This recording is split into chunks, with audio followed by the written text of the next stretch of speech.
Bonjour à tous.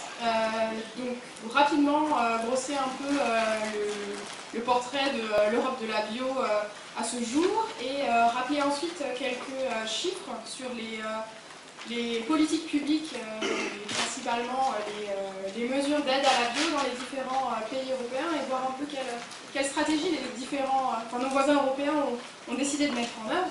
Donc alors, là tout d'abord, les chiffres, sûrement connus de tous, les chiffres répertoriés par l'agence bio sur les surfaces et le nombre de producteurs dans chaque pays européen fin 2015. Donc comme l'a dit Julien, au niveau européen, la SAU bio, c'est 6,2%.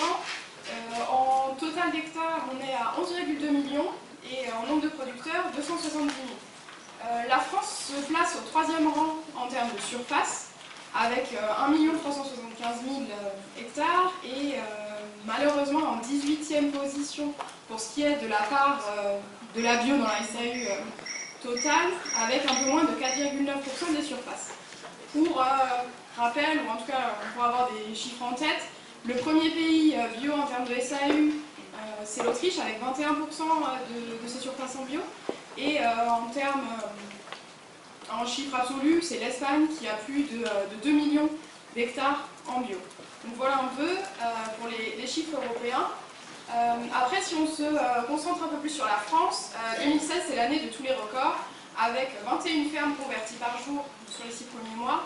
On a passé la barre des 1,7 million d'hectares, donc avec une croissance à 2 chiffres.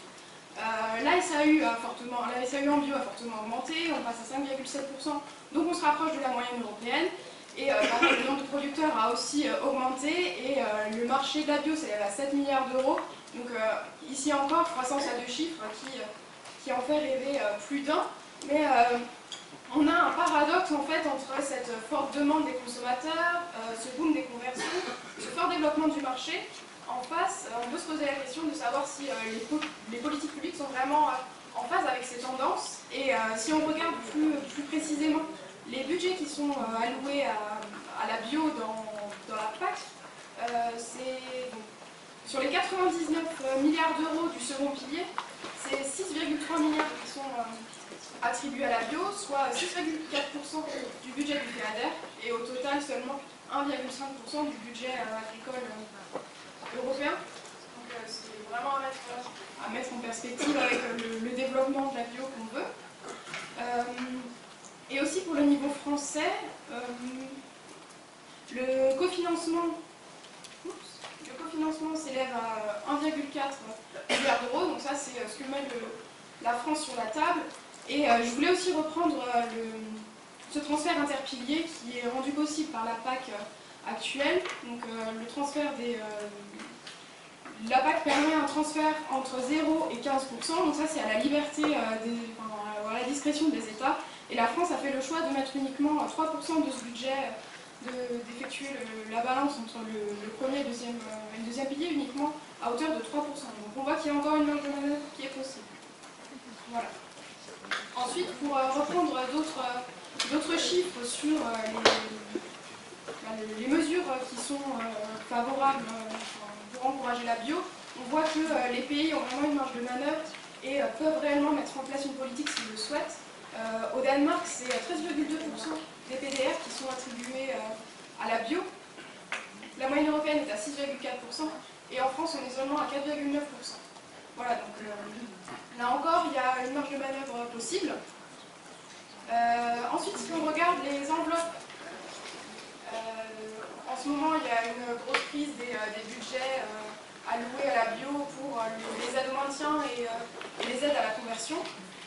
On voit que dès 2014, le budget qu'avait prévisionné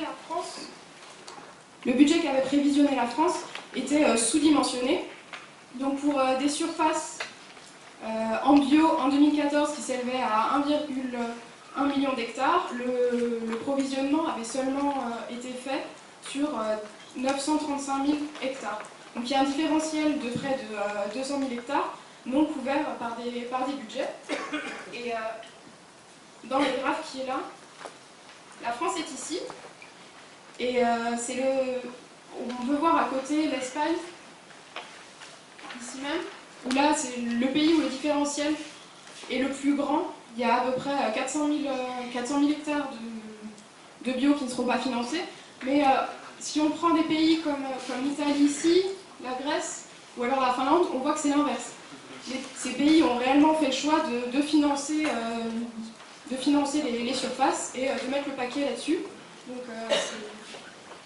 on voit que c'est possible, c'est vraiment une question de volonté politique. Idem, pour prendre en compte les aides à la conversion et les aides au maintien, on voit que la France met vraiment le paquet sur les aides à la conversion, avec des aides qui durent 5 ans, alors que la majorité des pays européens ont fait le choix de mettre ces aides en phase avec le temps de conversion des cultures, donc 2 ans pour les cultures annuelles et 3 à 5 ans pour les cultures pérennes. Et certains pays, comme l'Autriche et l'Estonie, ont même fait le choix de pas du tout mettre en place d'aide à la conversion. Voilà. En revanche, la France fait partie des pays où les aides au maintien sont les plus faibles.